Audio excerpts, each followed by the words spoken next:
Sei que eu tenho uma responsabilidade grande. Uma delas também é mantê-los acordados, junto com o meu amigo Café, que só vai vir mais tarde, né? Então,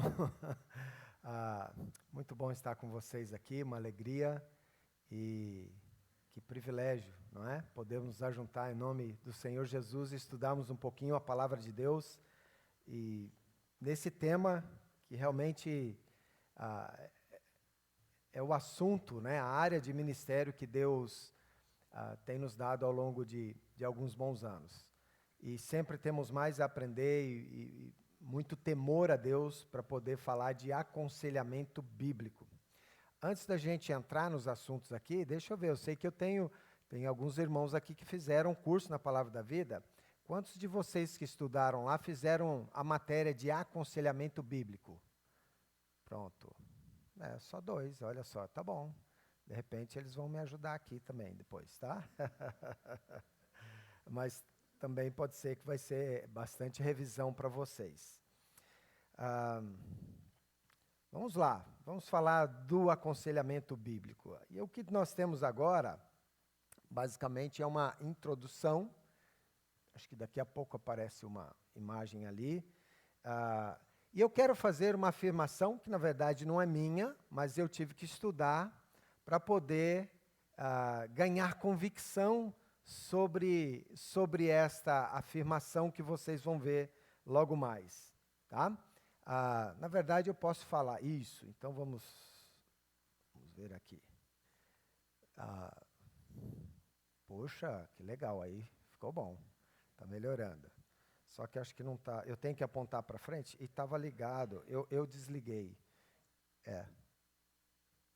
Para onde que eu aponto? Para mim? Para lá? Aí. Olha só, dá para vocês enxergarem daí? Olha só, a palavra de Deus, ela é suficiente para resolver os problemas do coração do homem. Estamos afirmando, eu estou afirmando isso com vocês. Eu quero então que você pense se isso é verdade, é uma verdade verdadeira, final, absoluta, hashtag, tô junto, ou se você tem dúvida. Não sei se é bem isso não, pastor, peraí, o que você quer dizer com isso daí?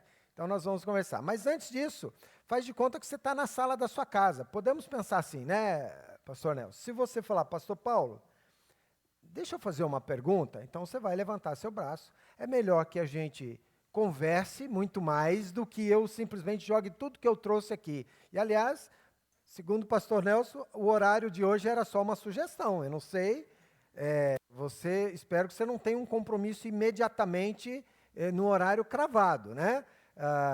Mas vamos tentar caminhar bem, aproveitando bem o tempo aqui.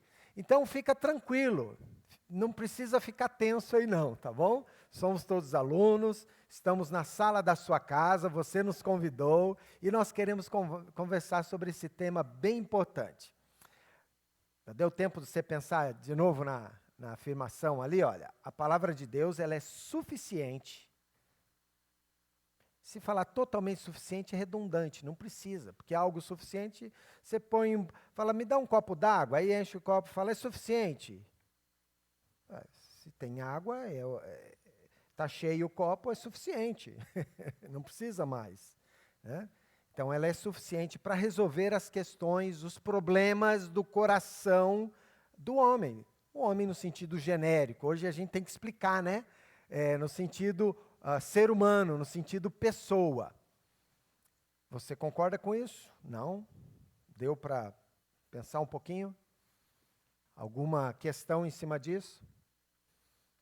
Os problemas do coração do homem, os problemas espirituais, os problemas que não são orgânicos. O que é orgânico? Se você bater a perna aí numa lasca de madeira, se você quebrar a perna, se você machucar, fizer um corte, isso é um problema físico, corre para o hospital. Os médicos, os enfermeiros, o pessoal do pronto-socorro sabe como lidar com esse tipo de situação. Então, Você não vai correr para a Bíblia, ó Senhor, minha pé. Você pode orar. Enquanto você vai para o hospital, você cuida do seu coração, seu temor a Deus, né? Sua dependência dele naquela situação de emergência. Mas quem vai te ajudar com a perna tem que ser o médico. Eu creio que se você estiver num lugar muito inóspito, Deus pode, Ele mesmo, fazer alguma coisa ali, né? Atuar soberanamente. Mas a nossa parte de cuidar do físico é nossa. Se você tem diabetes, cuidado. Não fica, não, eu orei em nome de Jesus, essa sobremesa não vai fazer mal. Você está tentando a Deus, né? Você tem que tirar o açúcar. Cuida da saúde, é problema orgânico, ele é físico. Então, cuida você, o médico, né, o nutricionista que te deu a dieta.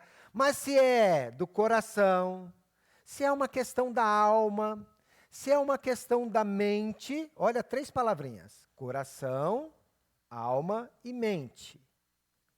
Se é relacionada a uma dessas 3 áreas, eu estou dizendo, essas palavras são intercambiáveis, tá?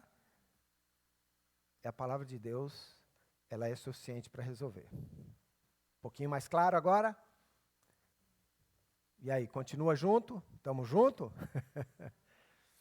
Você pode ter dúvida, não tem problema. Isso aí vai, espero que você, como um crente consagrado ao Senhor, vai querer estudar mais a palavra de Deus para ganhar convicção ou para entender o que nós estamos falando. Então, coração, alma e mente, a palavra coração aqui, de novo, não é o órgão cardíaco, né? É como a Bíblia se refere. De tudo que se deve guardar, guarda o teu coração, Provérbios 4:23, porque dele procedem as saídas, as fontes da vida. O que você faz nessa vida aqui, suas atitudes, o que sai de você, do seu corpo, no sentido de ações, os pensamentos que se transformam em atitudes, sonhos, emoções, vêm de dentro do seu coração. Já estou adiantando a palestra da Dulce, né? As suas emoções vêm de dentro do seu coração. Aliás, nós vamos falar sobre ira. É um aspecto emocional também. A Bíblia chama o homem de iracundo em Provérbios, né? Tem um homem iracundo em Provérbios. A gente vai ver biblicamente como a gente vai lidar. Eu creio que a Bíblia é suficiente para tratar essas questões. É disso que estamos falando. Um pouquinho mais claro agora? Então vamos lá. Por quê? A própria palavra de Deus diz que ela é suficiente, que ela é absoluta para nós. Olha só, João 17:17. Na oração, né, do próprio Senhor Jesus, oração sacerdotal, ele diz: a tua palavra é a verdade. Você já viu uma discussão filosófica, né? Toda verdade, lembra disso? Uma discussão de filosofia? Toda verdade é verdade de Deus. Já ouviu isso? Nunca ouviu essa discussão? Os teólogos gostam, eles gastam tempo debatendo isso, e aí eles põem vírgula, querem tirar. Não, mas isso.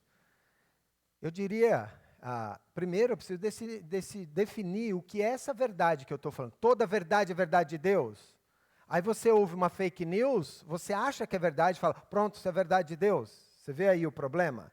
A primeira questão a se definir é de que verdade você está falando, de que fonte. Então, se eu inverter a frase, ela vai ficar melhor. Toda verdade de Deus é verdade. Aí eu fico tranquilo. Porque se eu falar toda verdade é verdade de Deus, aí eu posso cair no outro erro. A voz do povo é a voz de Deus. Já ouviu isso? Aí vai saindo um monte de coiseira daí que... Porque a sua verdade, ela nesse caso é relativa para dizer, mas aí você está falando que ela é de Deus? Não, a verdade de Deus não é relativa, não é conforme a minha vontade, o que eu quero, os meus desejos, os meus interesses, as minhas pressuposições, o que eu gosto, o que eu acho que é verdade. Aí você vai ter o jogo, né, do seu time, e você fala, não, ele vai ganhar, essa é a verdade, né? E depois passa o jogo, perdeu.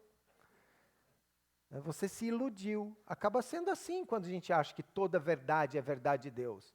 Aí a gente fica aborrecido com Deus, porque eu crio numa mentira, numa coisa que não é de Deus, né? começou lá no Jardim do Éden essa história, gente. Não é bem assim que Deus disse. Então toda verdade é verdade de Deus. Olha, vamos esticar a verdade de Deus e ela vai conformar aos seus desejos, seus interesses, suas vontades. Fica perigoso. Não, a palavra de Deus, somente a verdade de Deus é verdade. O resto desconfie. Mesmo, você já viu muito crente que fala, se está no teu coração, então é a voz de Deus. Esse é o pior conselho que alguém pode dar. Porque nós desejamos coisas o tempo todo. E se você deseja qualquer coisa, desconfie, comece a desconfiar. Por que eu estou desejando isso? Quer comais, quer bebais, ou façais qualquer outra coisa, fazei tudo para a glória de Deus. Se você deseja qualquer coisa, até comer, né? A atividade mais natural, mais simples, ou mais necessária, vamos dizer assim, deveria ser para honrar e glorificar o nome de Deus. Então, nós precisamos pensar nisso. Então, olha, a palavra de Deus é uma verdade, sim, absoluta. O mundo está tornando ela líquida. Em outras palavras, está liquidando a palavra de Deus, mas tornando ela líquida. Você não pega, você não tem algo concreto, algo que você fala, isso é verdade. Porque ninguém quer ouvir essa verdade. Eu prefiro misturar com tudo que o mundo está dizendo, que possa ser verdade, porque é mais legal. Né? E aí vai. Eu tinha mais ilustrações, mas a gente tem que correr, porque eu quero mostrar mais alguns versículos aqui. Se você tiver com dúvida, levanta a mão, eu nem sempre vejo. Eu estou olhando para vocês aqui, mas a Dulce fala, o irmãozinho levantou a mão no fundo, você nem viu. Então, me para se for preciso, tá bom? Me ajudem aí, pastor Simone. Isso. Não, eles vão, e alguém do fundo fala, pastor, o irmão ali está levantando a mão, mas tá bom, vamos lá. Mais textos sobre esta verdade absoluta. A palavra de Deus também é uma verdade muito estável para nós, né? Olha, para sempre, ó Senhor, está firmada a tua palavra no céu. Pronto, é a palavra de Deus. É algo divino, é celestial para nós. E ela está firmada. Não precisamos temer que ela vai mudar, que ela vai parecer outra coisa. Não, ela está firmada. Olha só, Mateus 24, 35, um texto conhecido, né? Passará o céu e a terra, porém, as minhas palavras não passarão. O que Deus disse, o que Jesus falou, vai se cumprir. O que está neste livro não vai passar, vai se cumprir. Tudo vai acontecer exatamente como Deus falou. A palavra de Deus, ela de fato, ela é poderosa, porque ela sustenta todas as coisas. Aliás, ele criou o mundo pela palavra dele. Deus disse, haja luz e houve luz. E ele foi criando, né, no seu ato criador pelo poder da sua palavra. E essa mesma palavra que está escrita para nós, ela tem este significado, por ser firmada, por ser estável. E finalmente, olha, 1 de Pedro 1,23 diz que a palavra de Deus vive e é permanente. Então, ela traz vida, não é um livro, não é meramente uma palavra que, eu ouvi. Igual o marido, quando está assistindo futebol, a esposa fala uma coisa, aquela palavra não é viva e muito menos permanente, né? Nem prestou atenção. E às vezes nós acabamos tendo esse mesmo tipo de atitude inversa, né? Com a palavra de Deus. A gente não dá a devida atenção. Para nós, ela não é tão estável assim, é muito vulnerável. Então, quem sabe, da próxima vez eu vou ouvir. Quem sabe, né? Eu vou checar se isso de fato é verdade. A gente não dá a devida atenção. Então, a palavra de Deus é viva, ela vive e é permanente. Mas vamos lá, tem mais texto. É importante, você vê que nós poderíamos, na verdade, ficar aqui, todas as palestras que nós teríamos, só dentro desse tema. E eu estou dando só um flash para vocês, por isso que é bom você agora pensar, espero que você esteja bem acordado e levanta a sua mão, se necessário, para tirar qualquer dúvida. Mas nós estamos construindo essa ideia de que a palavra de Deus é suficiente e ela mesma está dizendo para nós. Então ela se tornou esse alicerce para nós. Mas há mais este aspecto de que ela é suficiente e tantos outros versículos, né? 2 Timóteo 3, 16, 17 diz: toda a Escritura é inspirada por Deus e útil. Olha só a aplicação da palavra, do que realmente importa para a nossa caminhada com Jesus aqui. Ela é útil para o ensino, para a repreensão, para a correção e para a instrução na justiça. A fim de que, qual o resultado? Se nós aplicarmos a palavra de Deus, aprendendo dela, sendo corrigidos por ela, sendo repreendidos por ela e crescendo no nosso conhecimento, né, na justiça de Deus. Para que o homem de Deus, de novo de maneira genérica, seja perfeito e perfeitamente habilitado para toda boa obra. Acho que está erradinho para lá. Para toda boa obra. É isso que Deus está fazendo comigo e com você. Ele está nos conformando. Eu aprendi essa palavra, que eu vou utilizar muito mais a palavra conformar do que transformar. Foi a palavra da semana, pastor Nelson, com o nosso professor lá.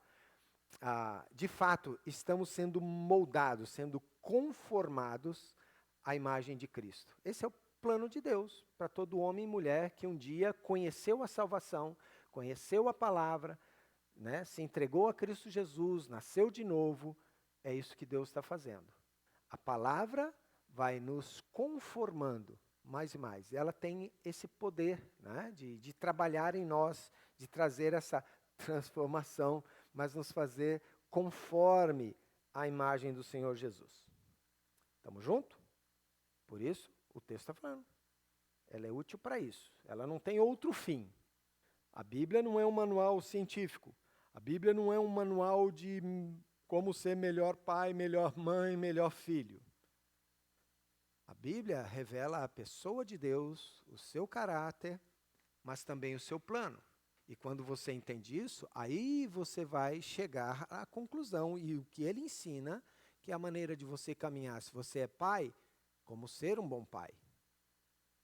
Se você é esposa, se você é mãe, como ser uma boa mãe, como ser uma boa esposa. Se você é filho, como ser um bom filho. Se você é um cidadão nesse mundo terrível que estamos vendo, Deus tem o mundo ideal que Ele quer.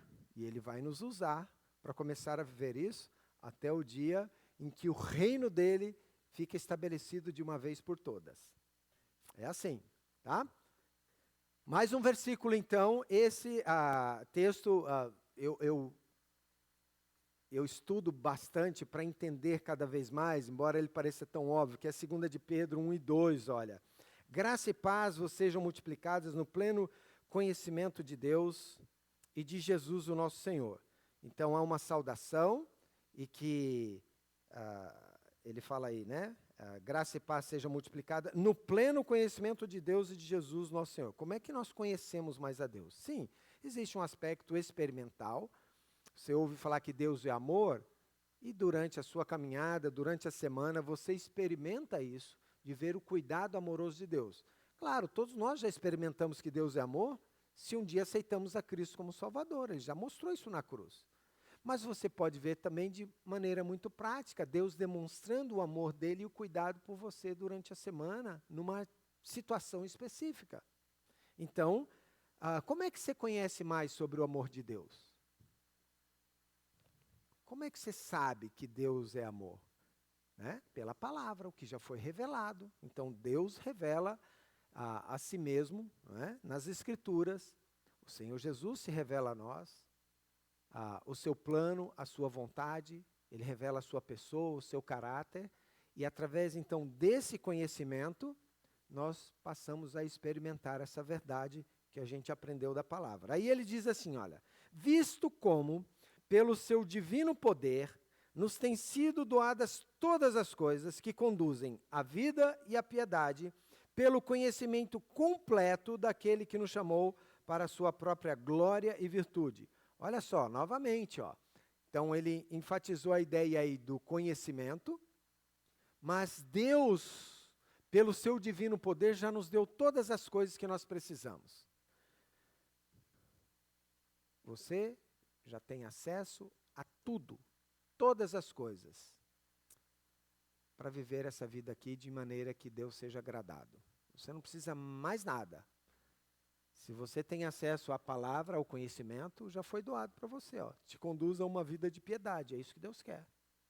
O problema é que às vezes nós lemos essas palavras, a maioria das versões acho que aí está piedade, né? Conduz a vida e a piedade. A vida eterna, a vida plena, a vida frutífera, que é o que ele vai falar na sequência. Uma vida frutífera. Depois você lê a extensão desse parágrafo aí. Mas e o que é piedade? Às vezes a gente acha que piedade, a gente pega aquela imagem, que vocês sabem onde encontrar, né?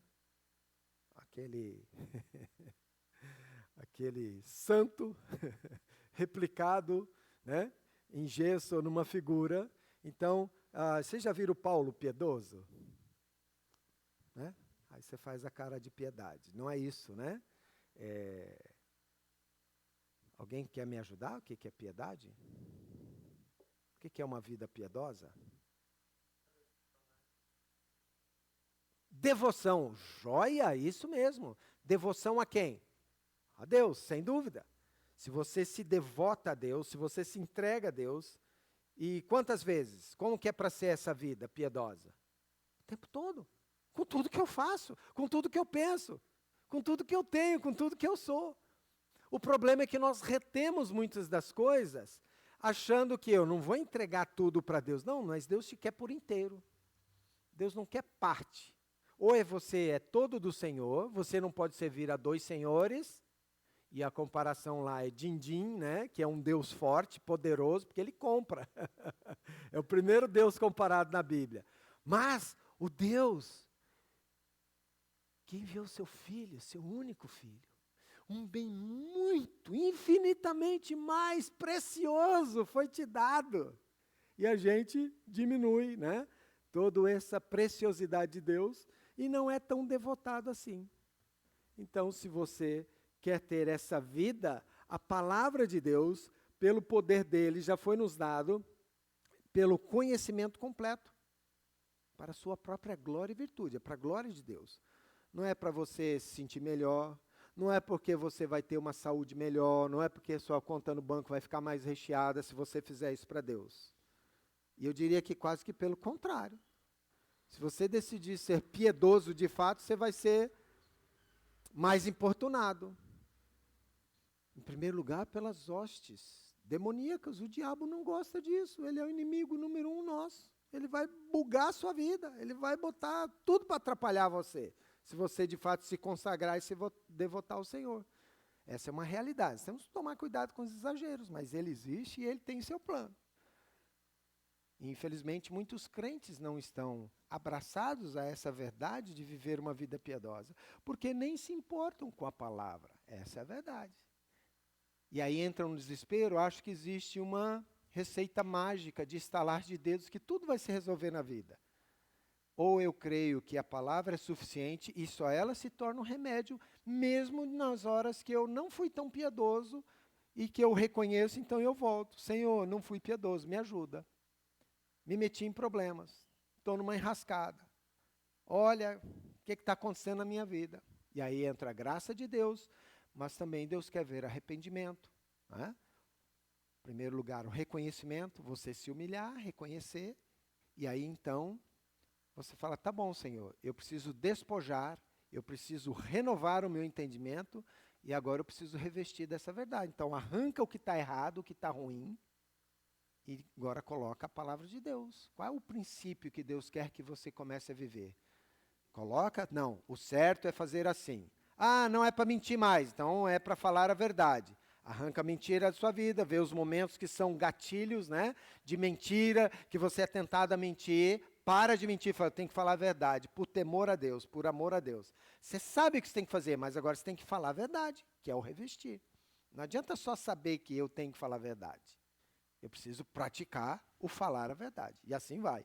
Então, olha só, a palavra de Deus é suficiente porque ela nos leva a essa condição de vida, a esse estilo de vida. A viver com hábitos piedosos que agradam ao nosso Deus, que no fim das contas é o que importa nessa vida aqui. Estamos juntos? Acordados? Então vamos embora. Um texto bastante usado também importante para entendermos que a palavra é suficiente. Olha Salmos 7 e 8. Que às vezes nós falamos, mas tem questões mais complexas da alma, né? Que nós precisamos achar alguém que seja muito especialista, um almologista, não tem essa palavra, né? Gente, quem nos criou? Quem conhece a nossa alma, o nosso coração, a nossa mente? Só Deus. Vocês gostaram do almologista, né? Só Deus, é que tem outra palavra, né? A lei do Senhor, olha, ela é perfeita, está falando da palavra. Ela restaura a alma. Por que eu vou noutra fonte que diz que é especialista nisso? Vocês estão entendendo? Ou a palavra é suficiente ou não. Fala, Deus, olha, o Senhor deu a sua palavra, mas tem um problema de atualização aqui. O Senhor precisa fazer um update, porque não está ajudando não. Eu vou atrás de outra coisa, né? Infelizmente é isso que a gente acaba fazendo. É muito triste. E, gente, por isso se torna fundamento a gente falar que a palavra é suficiente. Então, ela restaura a alma. O testemunho do Senhor é fiel, ela dá sabedoria à pessoa mais simples. Eu tenho que falar como testemunho, embora a gente nunca deva usar da própria família, mas é da família da qual eu fui enxertado, que é o meu sogro. Um homem letrado, um homem que entregou a vida a Cristo e viveu para Jesus. E eu falo com muito respeito, né, aquilo que eu conheci do senhor Eliseu Paiva, né, o meu sogro, o pai da Dulcileia. Ele já está na glória com o Senhor, 96, Jesus o chamou para a glória. Mas os poucos anos que eu tive a oportunidade de conviver com o senhor Eliseu, era tão claro, um homem simples, mas profundamente, essa outra palavra difícil de falar, apaixonado, mas devotado, piedoso para com Jesus em tudo. Às vezes eu ficava frustrado, porque a gente, né, você estuda a Bíblia, você é professor no seminário, você acha que conhece as coisas, eu vou checar com o seu Eliseu só para ver se bate, né? Seu Eliseu e tal coisa. Ele nunca me respondia nada na hora, assim, de bate pronto. Ele só balançava a cabeça, fazia fazia assim. Aí passava às vezes um dia, dois, ou naquela semana ele vinha, Paulo, aquilo que você me perguntou, eu falei, vixe, agora que ele vai responder? Porque se ele fosse precipitado, e talvez naquela hora ele não tivesse resposta nenhuma. Mas quando ele abria a boca, eu falava, eu baixava a cabeça, é isso mesmo. Eu já estava com os meus raciocínios, com as minhas ideias, com a minha ação já preparada para fazer o que eu queria, e eu só queria, né, que um ancião da família batesse o carimbo no que eu queria. E quando ele falava, destruía os meus argumentos, sem saber o que estava no meu coração. Eu não sei se posso dar exemplo prático disso aí, né? Na época, na cidade, em Atibaia, eu entrando em loja, saindo em loja de eletrodoméstico, e a gente estava a pé, e ele junto, Paulo, o que você está procurando? Eu falei, não, senhor Eliseu, aqui em Atibaia é muito frio, eu estou procurando um aquecedor. Ele, é? Aí estava dentro de uma loja, eu vi falei, nossa, esse é o top 10 aquecedor, esse eu acho que eu vou levar, só que era caro, muito caro. Eu ia penar para pagar o aquecedor, mas naquela época de inflação alta, você dividia em 24 vezes, né? E você pagava o preço de 3 ou 4 aquecedores no fim das contas. Mas eu falei, acho que nessa parcela dá para eu levar. O que o senhor acha, seu Eliseu? Ele agarrou no meu braço e falou, Paulo, junta o dinheiro. O dia que você tiver dinheiro, você vem e compra uma vista que você vai pagar quase, talvez, a metade do preço, né? Você pega na promoção ainda. E eu falei, mas meu sogro não entende. Minha família está morrendo de frio. Né? Aí você põe os desejos na frente antes de pensar e se meter numa enrascada financeira. Esse tipo de coisa. Dei um exemplo mais simples para vocês, né? Mas é isso. Olha só, a palavra de Deus, ela dá sabedoria às pessoas mais simples. Não é uma questão de capacidade de conhecimento, mas de devoção do que estamos falando. Os preceitos do Senhor são retos e alegram o coração. O mundo está buscando alegria. Meu pastor, eu tenho direito de ser feliz. Aí fala que tem direito de ser feliz e quer fazer tudo contrário à palavra de Deus. Não existe verdadeira felicidade fora da palavra de Deus. Bem-aventurados são... você sabe. A palavra bem-aventurado é ser bem feliz. Ser bem feliz só quem vive no centro da vontade de Deus. E às vezes a gente tá no centro, estamos juntos, Senhor, mas deixa eu dar um pisadinho para cá. E quando vê, sutilmente a gente está se afastando do Senhor. Por isso que nós não somos bem-aventurados muitas das vezes. Não estou falando que é tudo. Nós temos um coração devotado, nós queremos, nós nos esforçamos. Mas a nossa carne luta. Mas a verdadeira felicidade está no Senhor. E Ele traz isso através da sua palavra. Olha só, os preceitos do Senhor são retos. A alegria verdadeira final vem da palavra, alegra o nosso coração, do jeito certo. Porque o entretenimento do mundo, o que o mundo oferece é passageiro e passa rapidinho. O mundo vende a visão, não é, do cartãozinho de plástico, o cartão de crédito, para você ser feliz. Aí você compra um negócio que o cartão de crédito sugeriu, faz aquela viagem e passa, você volta para a mesma fossa, para a mesma tristeza, porque aquilo foi passageiro. Não, a palavra do Senhor, ela traz alegria verdadeira e permanente, para os nossos corações. E ele termina, o mandamento do Senhor é puro e ilumina os olhos. Uma vez eu gostei de uma palavra do pastor Wagner Vailate. Pastor Wagner é conhecido, não sei quanto ele me conhece, mas eu conheço ele, pastor na cidade de São Paulo. E alguém me disse que ele também foi radialista, então ele fala, eu gosto de ouvi-lo falar, porque ele fala bem articulado, as palavras bem claras, ninguém tem dúvida do que saiu dos lábios deles. E uma vez ele pregou lá no Palavra da Vida, ele falou, o crente tem brilho nos olhos. Uau! E ele explicou o que é ter esse brilho nos olhos.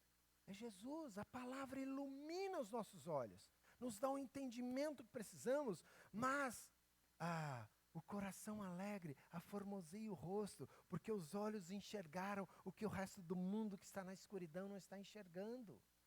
Não é? Gente, nós temos a palavra que é suficiente, mas nós às vezes preferimos cavucar no lixo do mundo, né? Algumas dessas coisas aqui. Vamos lá, puxa, eu falei para vocês, dá para ficar bastante tempo só nesse tema. Eu tenho mais alguns versículos, vamos passar mais rapidamente. Esse é bem importante também, Hebreus 4:12. A palavra é suficiente, é uma verdade muito profunda. Porque a palavra de Deus é viva e eficaz e mais cortante do que qualquer espada de 2 gumes. O outro leu rápido e falou 2 legumes. Não, 2 gumes. Né? Ela corta mais, pode cortar mais afiadamente os legumes, mas 2 gumes, 2 cortes, né? Para frente e para trás corta, essa é a ideia. Então, a palavra é mais cortante que uma espada de 2 gumes e penetra até o ponto de dividir a alma e espírito, juntas e medulas, e é apta para discernir os pensamentos e propósitos do coração. Tem muita discussão teológica atrás do texto, nós não temos tempo aqui, mas só para você saber que juntas e medulas não são coisas que estão necessariamente conectadas. A medula não está na junta, percebe? Mesma coisa a alma e espírito. Na verdade, ele está falando do mesmo grupo de mesmo assunto. Tá? A palavra vai fundo, é mais uma explicação do autor. Né? A palavra vai fundo no espírito, ela vai discernir, ela vai dissecar os pensamentos, a nossa mente, as intenções do nosso coração, os propósitos.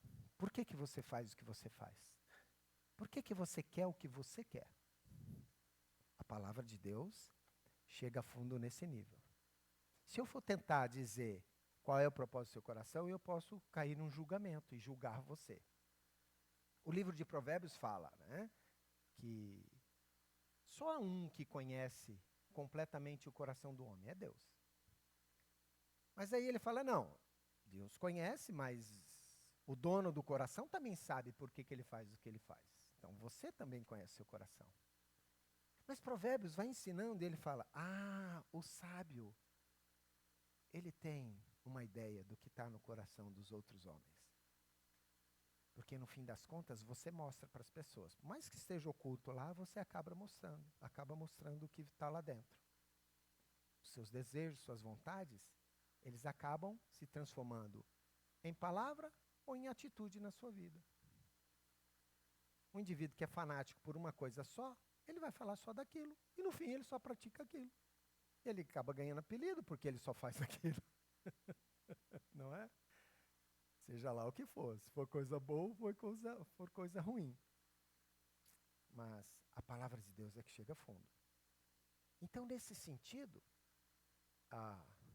Deus quer usar a mim e a sua vida para apresentar a palavra de Deus para aquele irmãozinho que está sofrendo, está em luta, ou está em pecado, ou não sabe como fazer em determinada situação, e Deus quer que você seja este meio de campo, para lembrar aquele irmãozinho da palavra de Deus. Você vai ouvir a história dele, vai ouvir a luta dele, e você apresenta a palavra. Então, irmão, abre a Bíblia aí, olha, você viu o que Deus falou? Ih, rapaz, nem estava lembrando disso. Eu estava tão mergulhado nos meus problemas que eu não estava lembrando dessa verdade, deste princípio. É isso que o aconselhamento vai fazer. Se você tem a palavra de Deus como suficiente, é ela que você vai apresentar. Ok? Mais um último versículo. Então, a verdade atual. Não precisamos atualizá-la, já falamos um pouco disso. As tuas palavras são em tudo verdade desde o princípio. E cada um dos teus juízos dura para sempre. Acabou. O irmãozinho lá que afirmou diferente, ele presta contas com Deus com texto. Esse é um texto, tá? Que ajuda a gente a entender que a palavra de Deus não precisa de atualização nenhuma. Ela tem múltiplas aplicações, mas o princípio é o mesmo eternamente, desde sempre, desde o princípio. E assim será. Ok? Alguma pergunta? Tamo junto.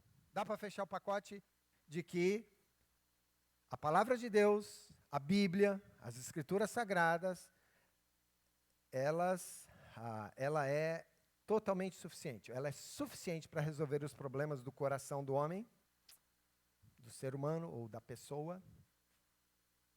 Alguma pergunta? Tamo junto? Isso é bom ter uma classe assim, hein? Que maravilha. Ok, é sempre assim, ou entendeu tudo ou não entendeu nada, né? Então tá bom, isso é importante. Se você já sair com essa visão e se você reafirmar esta verdade com convicção no teu coração, já valeu o dia, já ganhei o dia, viu, pastor Nelson? Mas vamos lá, por que aconselhar? Para isso que o pastor me chamou aqui. Fala sobre aconselhamento com a igreja, Paulo. Então por quê? Por que é importante? Por que aconselhar? Alguém pode me ajudar? Agora eu quero ouvir vocês. Vou botar vocês na roda.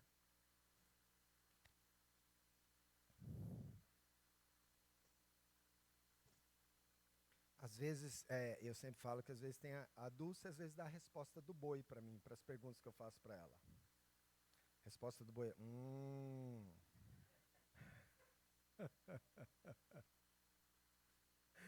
Vamos lá. Por que aconselhar? O que te vem à mente? Por que nós deveríamos aconselhar?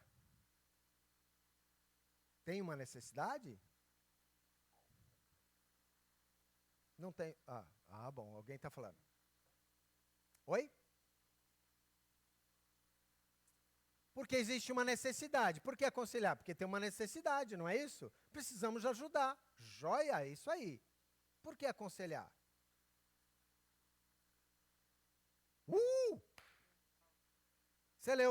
Você leu tudo que estava aqui já, né? Aí, ó, isso que é difícil, né? Eu já traz todas as respostas que tinha. Não, mas é isso mesmo. Porque a palavra pede, não é? Marzo, a palavra de Deus nos convoca a aconselharmos uns aos outros. Nós vamos ver isso na sequência. Muito bem. Temos a necessidade, ela é real. Ou você vem na igreja domingo à noite. Você vem bem focado em adorar ao Senhor. Aí você senta, escolhe o seu lugar de sempre. E de repente você percebe, mas você não sabe, você não ficou tão atento. E do seu lado se assenta uma girafa. Você canta todos os cânticos, os hinos, ouve a palavra, diz amém, vai embora para ver se pega o final dos jogos, né, da rodada do fim de semana. Você sabe que tem gente que vem para a igreja e se tivesse um elefante, um rinoceronte, uma girafa, talvez pouco ele notasse, se não fosse o cheiro, né? Mas talvez não se importa muito com o que está rolando ao redor dele. Eu não sei se vocês estão entendendo o que eu estou querendo falar. Nós nos ajuntamos como povo de Deus. E quem senta do meu lado é um irmão em Cristo. Talvez seja um visitante que veio para ouvir a palavra, está interessado. Faz diferença ser uma girafa? Faz diferença eu olhar e falar, aqui está o meu irmão em Cristo. Mesmo que eu não tenha um grande relacionamento, mas nós somos povo de Deus justamente para isso. Para aconselharmos uns aos outros, porque a palavra de Deus nos chama para isso. Então tem que fazer diferença. Né? Se um dia eu notar que veio uma girafa, eu vou correr para Itatiba, é o zoológico mais perto. Falo, gente, escapou uma girafa, levei a assistir culto, né?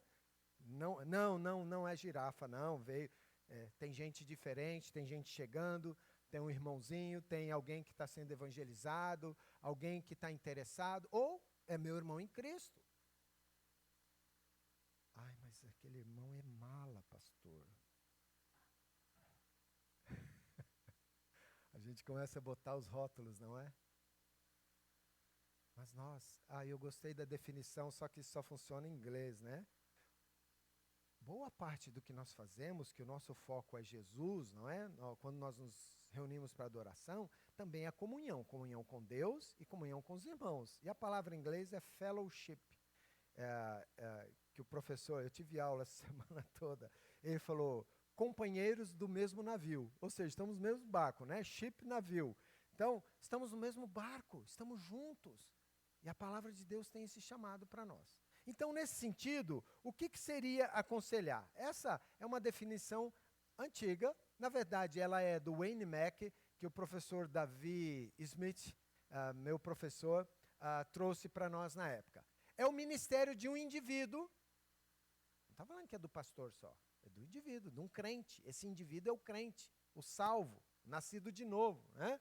Procurando ajudar o outro a identificar, compreender e resolver problemas de acordo com a palavra de Deus. Então há uma necessidade, alguém está desesperado, está precisando de ajuda. Se eu não me importo, não tem problema, sentar uma girafa aqui, um rinoceronte lá, eu cheguei em paz e em paz eu volto para minha casa, né? Isso não é o povo de Deus, isso não é a igreja do Senhor Jesus, né? Eu me importo com quem está ao meu lado. Então, o meu ministério de aconselhar, e eu quero que você entenda e saia abraçado com essa verdade, que é sua responsabilidade também. Procurar ajudar o outro, o seu irmão em Cristo, a identificar, a compreender e a resolver os problemas dele através da palavra de Deus. Tá? Pelo poder do Espírito Santo. Você não vai mudar, você não vai transformar a vida do seu irmão. É só o Espírito Santo. Aliás, esse é o ministério dele. Ele nos dá entendimento da palavra e ele age em nossos corações para nós fazermos a vontade de Deus.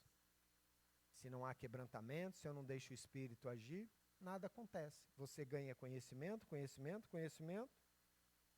e fica pior o testemunho, porque se esse conhecimento não se transforma em vida, não há ação do Espírito, é isso que a gente infelizmente assiste, né, no mundão evangélico brasileiro. Muitos que dizem conhecer a palavra não estão praticando a palavra, porque não deixaram o Espírito trabalhar nos corações, não estavam com os corações endurecidos. Então, a ação do Espírito, ela é extremamente importante. Nesse sentido, o marido não muda a esposa não muda marido, pais não mudam filhos. Os pais têm autoridade sobre os filhos.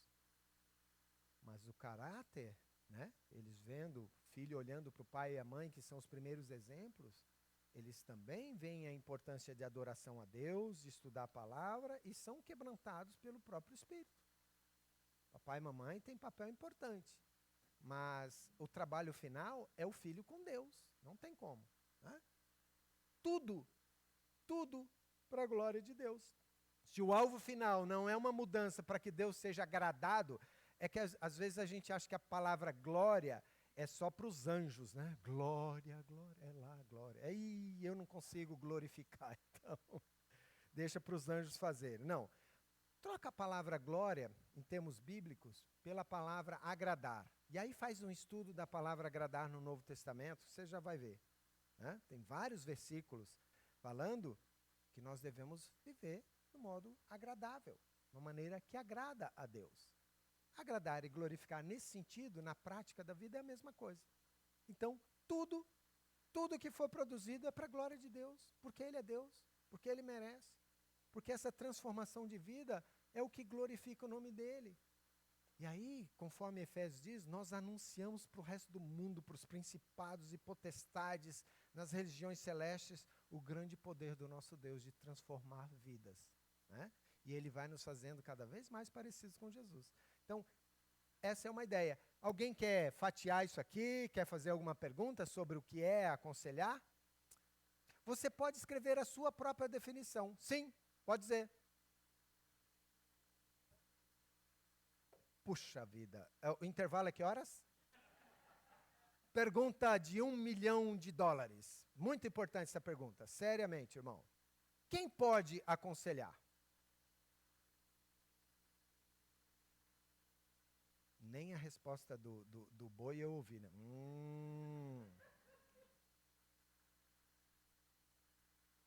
Alguém tem alguma dica? Nós estamos falando que é um ministério. Quem pode? Ministério pessoal.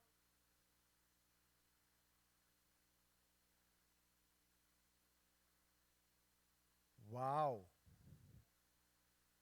Isso, nós aconselhamos as pessoas. Certamente você já deu alguma palavra para alguém, numa ligação, alguém que estava em desespero. Na verdade, todos nós deveríamos aconselhar uns aos outros. Nós vamos ver o texto daqui a pouco. É claro que existem situações e situações. Às vezes nós podemos tentar ajudar alguém e falar, poxa, a sua situação é muito complexa, eu não estou conseguindo entender. Pastor Nelson, eu vou levar o fulano aí e vou junto com ele, porque olha, eu estou tentando ajudar o irmãozinho e não está dando não. Talvez alguém com mais experiência, mais maturidade na fé, pode ser, ou com conhecimento da palavra, que você confia, talvez ele te ajude em questões mais complexas. O problema é que às vezes nós colocamos muitas barreiras. Quer ver? Vou dar só um exemplo, e não sei se isso vai ajudando. Às vezes estou dando muito tiro para muito lado e não chego em lugar nenhum. Né? Será que você poderia aconselhar alguém que acabou de receber a notícia que tem câncer, um câncer extremamente agressivo? Não? Por que não? Eu botei medo em você para falar que a pessoa tinha câncer, né? Podia ser uma pereba só na perna. Mas quando você fala, coitado, o irmão recebeu a notícia que tem câncer, eu sou incapaz. Se você não é médico, enfermeiro ou dessa área, pouco você vai poder ajudar sobre o assunto câncer, certo? A menos que você queira atuar. Não, eu sou médico, eu estudei oncologia e vou ajudar esse irmãozinho a lidar e fazer o tratamento melhor possível para ele. Isso é uma parte orgânica, que aí é o médico. E a parte espiritual? Você pode trazer conforto para ele? Orar com ele? Isso não vai ser um aconselhamento? Então, nós nos amedrontamos com alguns assuntos, mas espera lá. Eu posso ajudar com isso, com a palavra de Deus eu posso. Trazer consolo, conforto. Nós vamos ver essas palavras se der tempo. Já vai acabar, pastor. O que a gente faz? Manda bala? Então vamos lá. Ajudou? Não 100%. Só dei 500 mil de resposta. Valeu 1 milhão. Então vamos lá. Mais algumas definições rápidas, então vamos passar batido. Meu desafio é escreva a sua ideia bíblica do que é aconselhar biblicamente. É uma conversa em que uma das partes com questões, problemas, dificuldades procura auxílio de alguém que acredita ter as respostas à solução bíblica. Pronto, você. Você é um crente, você é fiel ao Senhor, as pessoas te procuram. Tá, me diz aqui, o que eu faço nessa situação? Rapaz, agora, olha a minha situação, estou cheio de dívida, está uma confusão, lá em casa agora é só briga, porque a gente tem que correr para pagar as contas. Talvez sobre finanças você não entenda muito, espero que você também tenha mais organizado a sua vida financeira para poder oferecer alguma ajuda para as questões espirituais que estão envolvidas. Talvez tenha ganância, né? Tenha desorganização também, e aí você pode ajudar. E qualquer outra área, né? Como que a pessoa está reagindo pelo fato, por exemplo, de estar desempregado. Está irado, chega em casa pagando tudo quanto é luz, e o que vocês estão pensando? Mês que vem não tem salário, eu que pago tudo aqui, eu estou desempregado. Aí briga com a esposa, briga com o filho, chuta o cachorro, morde o rabo do gato e fala, tá vendo? Coitadinho, ele só está fazendo isso porque está desempregado. Nossa, como é que eu vou ajudar, irmão? Não tem uma empresa de recolocação no mercado de trabalho, então esse aí está fadado a perecer, porque se resolver o problema dele, arrumar um emprego para ele, está aconselhado, tudo resolvido, é isso? Talvez com o emprego, você pouco ou nada possa fazer. Talvez você saiba, alguma empresa que está procurando um currículo, alguma coisa da área para o irmão, mas você pode ajudar ele, não ficar, né? Como é que ele lida, como é que ele acerta o fato que ele brigou com a esposa, brigou com os filhos, chutou o cachorro em casa. Todas as reações que saíram dele, sobre isso você tem Bíblia para falar. Sobre emprego, desemprego, você talvez não tenha muito para falar para ele. Vocês estão entendendo? Estão comigo? Então é isso aqui, olha, que nós vamos fazer. Uma comunicação bíblica, você vai falar da palavra para o seu irmão. Isso é aconselhar biblicamente. Pode ser bem formal, num discipulado, que você senta propositadamente, mesmo que seja de maneira informal, mas é um programa formalizado. Ou informal, num pequeno grupo. Acabou, a turma foi embora, ficamos batendo papo, a pessoa abriu o coração, eu posso ajudá-la, vou falar da palavra para ela. É a totalidade do conselho de Deus oferecido de maneira sistemática, compreensível, relevante e amorosa. É isso que é aconselhar biblicamente.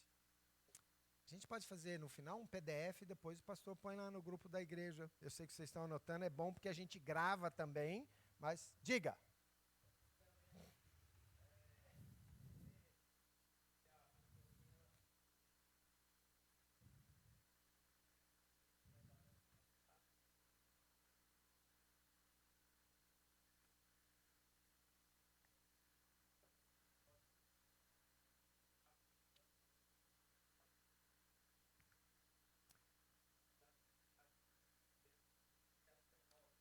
João, vem aqui. João, né? João, vem aqui, vou te aconselhar agora. A gente não faz assim, né? É claro que aí vai entrar o meu interesse pela vida do irmão. Não é só uma girafa que está do meu lado. Eu percebo no olho, na atitude dele. E aqui um bom exercício, vocês vão ajudar muito o pastor Nelson. No domingo à noite, ou no domingo, quando vocês se reúnem, você prestar atenção nas pessoas. Você sabe quando alguém está desesperado, está com problema, está triste, está mal. Você sabe, você bate no olho e você fala, ih, fulano não está bem hoje não. Se você tem uma proximidade com ele, chega. E aí, irmão? A tendência nossa, de miseráveis pecadores, é falar, tudo bem. E às vezes até fala tudo bem, empurrando para lá. Está tudo bem. Tipo, não quero não. Mas eu insisto, e você, em amor, arruma um jeito açucarado de falar isso, né?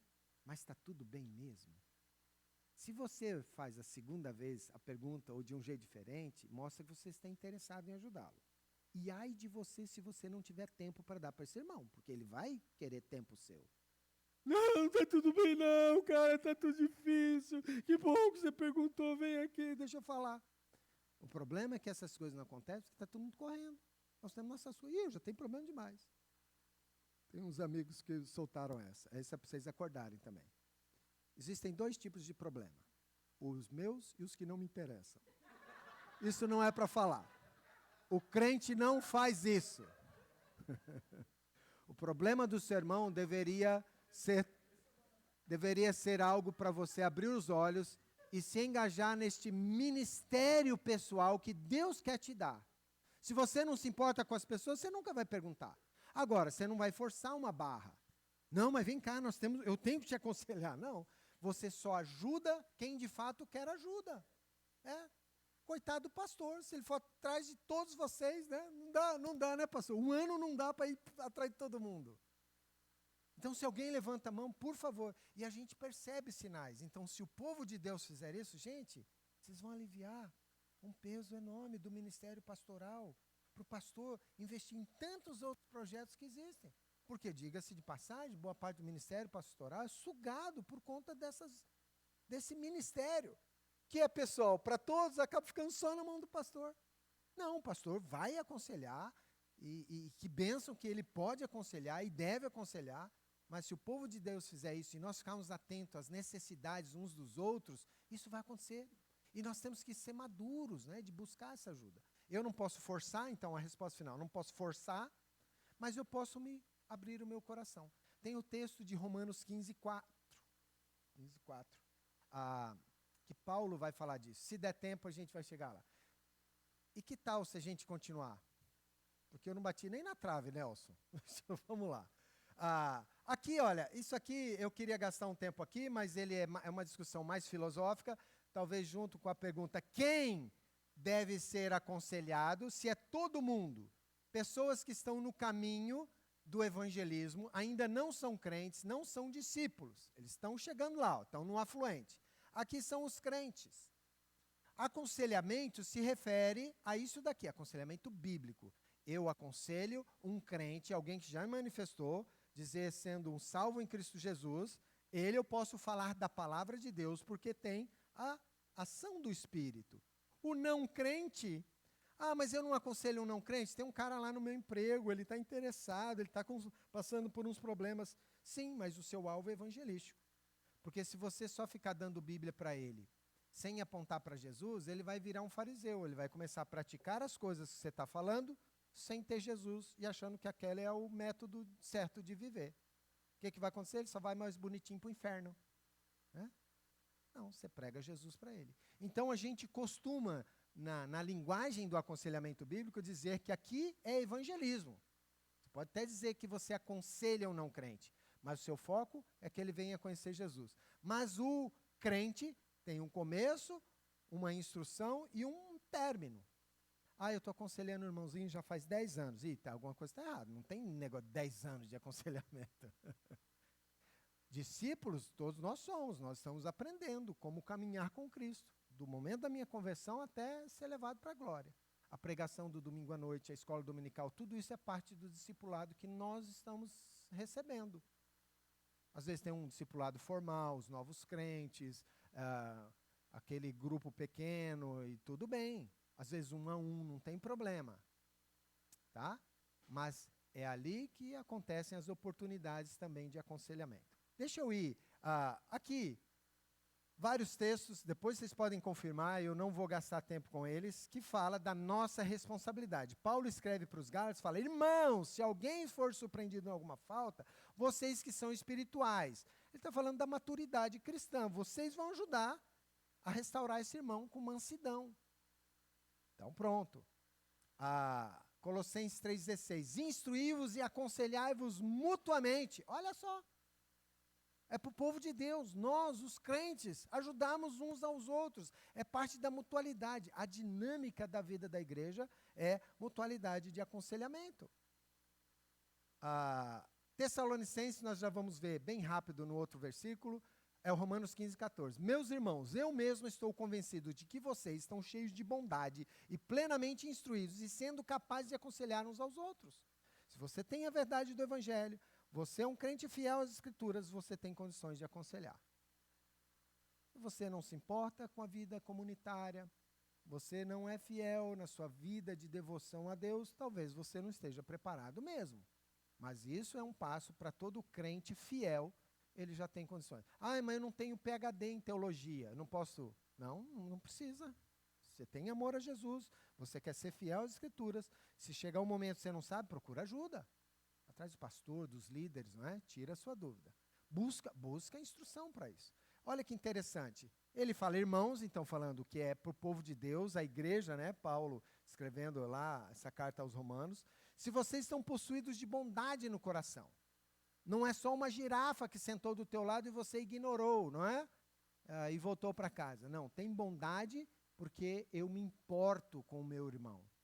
Eu vou dedicar um tempo e atenção para esse irmão.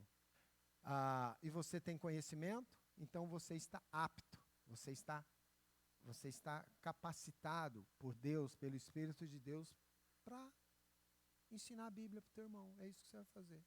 Lembrar ele de alguns versículos, de algumas passagens, de alguns princípios da palavra que ele não está conseguindo encontrar ali. Tem 6 palavras que vão nos ajudar, e eu vou encerrar com isso, e eu prometo fazer rápido, mas vai ficar o material, depois vocês olham. 1 Tessalonicenses 5,14 é um versículo importante, porque ele ajuda a gente a ganhar uma visão do que fazer na área do aconselhamento, né? A gente usa a palavra aconselhar, mas aconselhar, ajudar, é só falar a palavra de Deus, mas existem ações próprias para cada tipo de situação. Então, pelo menos 6 palavras que nos ajudam a olhar em determinadas situações do que fazer no aconselhamento. A primeira delas aparece lá, então, Paulo fala: exorto-vos, irmãos, né? Exortamo-vos a vocês, irmãos, que advirtam os ociosos, confortem os desanimados, auxiliem os fracos e sejam pacientes para com todos. Aqui tem 5 palavras e a próxima está lá em Gálatas, que nós já vimos bem rápido. Ela nos ajuda a ter um entendimento de uma atitude ou de uma ação em aconselhar. A primeira a exortar é a palavra paracaléu. Vocês já ouviram quem é o Parácletos de Deus? Vocês já ouviram, mesmo que você nunca estudou grego, você sabe. Quem é o Parácletos? O Espírito Santo. O Senhor Jesus é chamado de Parácletos quando é dito que ele é o nosso advogado, ele quem nos defende, ele está ao nosso lado. Essa é uma palavra, é um verbo mais geral, né, no Novo Testamento, que traz a ideia de colocar, um dos significados é colocar a mão no ombro, se colocar ao lado para ajudar esse irmão. Então Paulo fala: rogo-vos, eu exorto vocês. É um exortar assim, num chamado, né? Olha, vem aqui, eu posso te ajudar. Você vai aconselhar? Você tem bondade no seu coração, você vê o seu irmão, você sabe que ele tem uma luta, tem algum problema ali, se dispõe pelo menos a orar por ele. Chama, fala: eu quero orar com você, quero orar por você. Você quer abrir o seu coração, você quer falar o que está acontecendo, você tem essa liberdade. Senão a gente pode encontrar alguém que você queira conversar para essa luta. Então é chamar ao lado para auxiliar. A primeira palavra lá de Tessalonicenses 5,14. A segunda é a palavra mais punk, mais dura, que é o noutetel, quando ele fala de que nós vamos sim, é uma exortação mais firme, mas o significado dela é colocar na mente do indivíduo. Olha, isso que você está fazendo, dessa maneira que você está pensando, é pecado, está errado. Ele precisa de uma correção, então, nesse aspecto, né?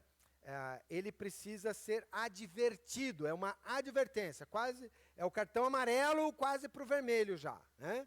Cara, para aí, ó, presta atenção. Essa é a palavra noutetel. Quando meu filho era um pequeno na igreja, na metade do louvor já era difícil, porque já brincaram com Hot Wheels, já fizeram desenho, e aí começava o showzinho individual dos filhos do pastor Paulo Santana. E então eu pegava o filho no colo e saía lá no fundinho, e todo mundo já virava assim: hã? O que ele vai fazer? Eu falei: gente, fiquem tranquilos, é só um aconselhamento noutético. Eu preciso colocar na mente do meu filho que esse horário, nesse momento, eles vão ficar quietinhos.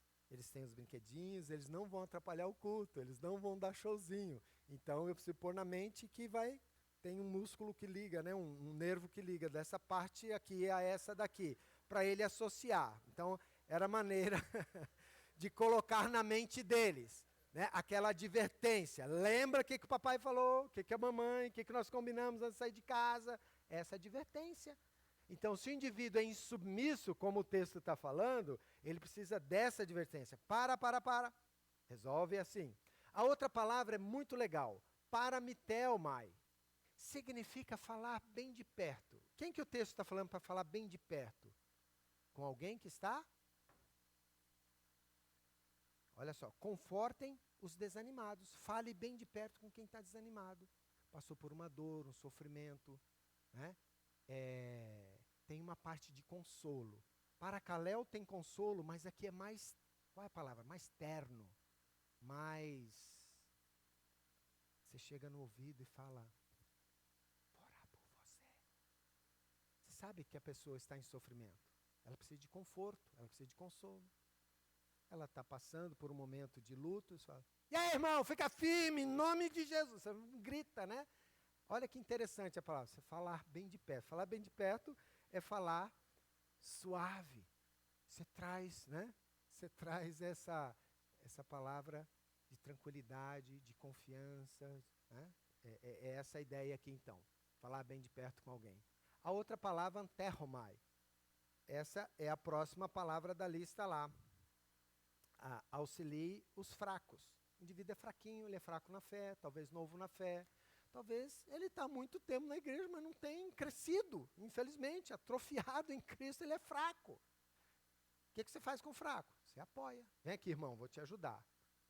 Aconteceu alguma coisa na vida dele, ele já era fraco, ele já se desmoronou, mas ainda ele precisa de ajuda, alguém que carregue ele, né? Que vai ao lado dele. Então ele precisa de alguém ali segurando naquela situação específica. Isso que é o anterromai. E a última palavra do texto aqui de Tessalonicenses é o macrotimel, que significa ter essa atitude aí mais paciente, né? Seja paciente com todos. Se você quiser aconselhar irmãos, se você não tiver paciência, não se meta a isso. Vai vender coxinha na feira, vai assistir jogo de futebol, vai fazer outra coisa na vida, mas não se mete a aconselhar. Pecadores precisam de alguém que seja paciente com eles. Não conivente, é diferente ser conivente, compactuar. Irmão, tem pecador muito pior que você, fica na tua, mantém teu pecadinho de estimação. Não é isso que você vai aconselhar. Você não faz isso.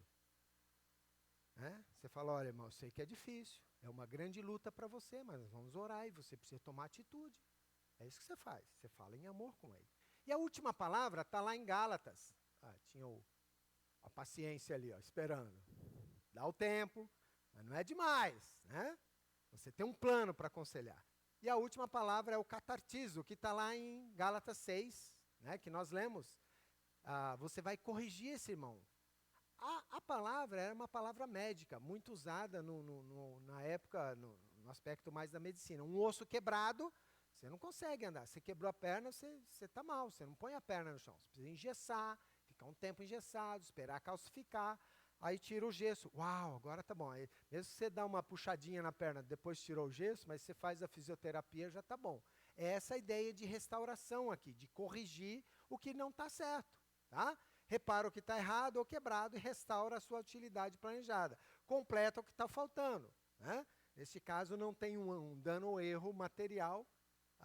Completa o que está faltando material, eticamente, sempre visando a utilidade maior do irmão. 6 palavrinhas. Agora, com essas 6 palavras, você tem um espectro de como você pode aconselhar. Está alguém precisando, ele é fraco, precisa de amparo? Anterromai. Ele precisa de alguém que caminhe com ele, né, num consolo, trazendo mais informação para ele se firmar em Cristo, para Caléu. Esse camarada, ele já está mais insubmisso, né, está desobediente, precisa colocar na mente dele, aí é o notetel, essa advertência mais firme. Para Mitelmai, está sofrendo, vai do lado dele. Irmão, o que você está precisando? Vem aqui, eu quero orar com você. Olha para a palavra de Deus, olha o nosso Deus, olha o poder dele. Você anima esse irmão assim. E o macrotimel, paciência. Ou se tem um osso quebrado, vamos ajudar ele a ser restaurado. Pastor Nelson, a primeira eu passei bastante, mas vamos lá.